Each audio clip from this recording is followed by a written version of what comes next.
It was not the advice of the Congress. See, okay, What recommendation. is the reason of not listening to their own advice? I agree with you, Mr. Vyas. Hold on. The recommendations made then were very clear. Delete clause 16. Clause 16 relates. Hold on. The President acts as per the advice of the Council for the benefit of the viewers. For the people who are watching who don't know and who haven't read, recommendations made way back then were delete clause 16, which dealt with the confession made before a police officer being admissible in court. This is very important. Everyone should know this. Substitute the word may for shall, as Jaiveer has pointed out. Also, amend clause 24 to bring in conformity with section 43(3)(5) of the UAP Amendment Act. Clause 24 deals with the powers of the court to grant bail. Correct. My question now, Professor Nalpat, very quickly come in here before I go to Mr. Salve. You had a point. Well, my point is two. One is that times change and change very fast.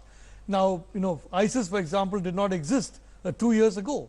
And I mean, 2 years later, we don't know what's going to happen. So the fact that an advice was given at one point in time is no reason why the same advice should be followed at a different point in time. Times are changed. Second point is that Gujarat has been free of communal violence for a considerable period of time. Now, this is not accidental. This is a result of policy.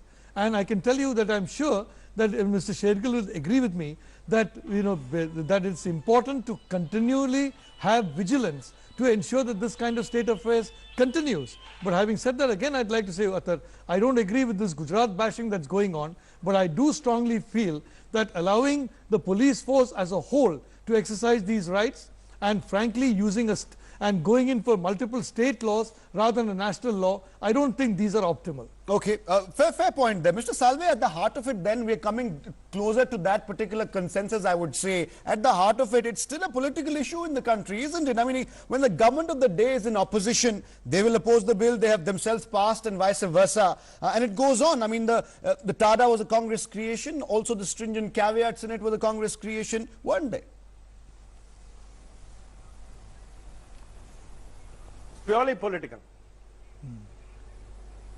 All right, in one word, you say purely political, and we'll of course keep your word there. KTS Tulsi, you've been listening into all the debates for a very long time, all the views as well. I want to give you a whole minute to really sum this up for us in your view. You've already said you oppose the bill, but is it just, and be honest today, sir, is the opposition merely because a particular government in a particular state is bringing about a tougher, what they call the need of the hour bill, when similar laws have been passed? Of course, there is apprehension about the misuse of it, and all terror bills, of course, should be scrutinized thoroughly. But do you agree with Professor Nalpat on the matter, at least, that when it comes to tackling terrorism, there is no one-size-fits-all, but we need to have a more comprehensive national sort of a law to deal with it, rather than have a statewide sort of a difference and a different state and a different law in the country?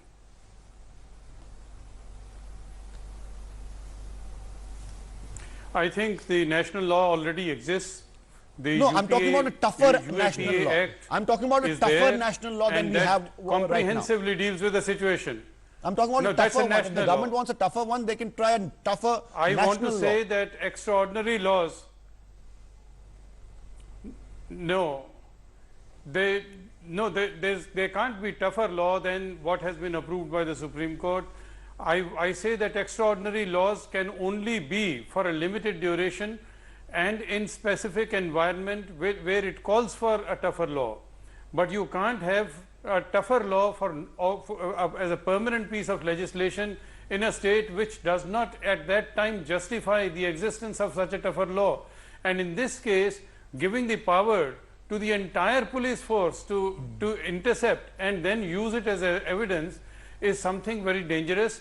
There is none of the recommendations of the Supreme Court given in TADA that before registration of the case, the permission of the Inspector General of Police must be taken. That's not there. Before filing the charge sheet, the sanction of the state government or the central government was necessary. That is not there. You see, in this case, the most draconian is that in a normal situation, you are giving the power to the police to decide as to whom to arrest, record a confession, put you in the cooler, and this is capable of gross misuse without the safeguards which were provided by the Supreme Court. So let's talk realistically. I don't think the government now, has even now that cared you've to established look at the those. two And this against bill, state, this bill.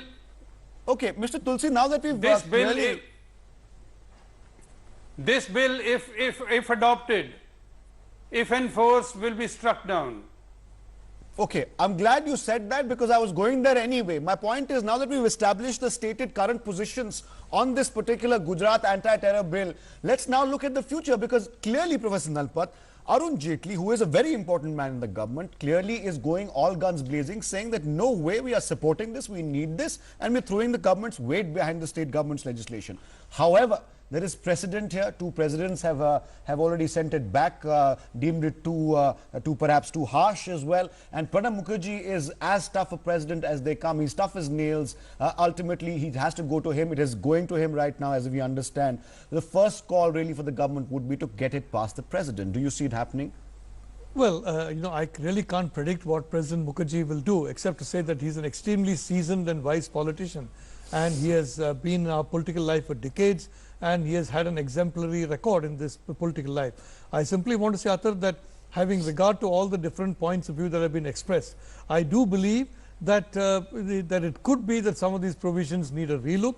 It could be some of these provisions need to be changed. And I would certainly share the view of Mr. Tulsi and Mr. Salve that you cannot leave the ordinary policeman with this kind of right. Otherwise, what's going to happen is a lot of very rich policemen who are going to mint money out of blackmailing, the way unfortunately other anti-terror laws were used for blackmail in the past in different states. Okay, two quick comments from Mr. Vyas, and then we end with Jaiveer Shergill. Mr. Vyas, you still support it. You say this is the need of the hour.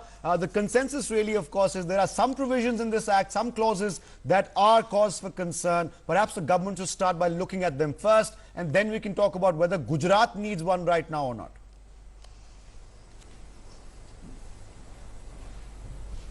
I think, Atar, there is a need for the opponents also to look at these sections little more closely. You know, I'll qualify my statement by a simple example. There is something called a default bail. If you don't file a charge sheet in 90 days, the person automatically gets the benefit of a default bail.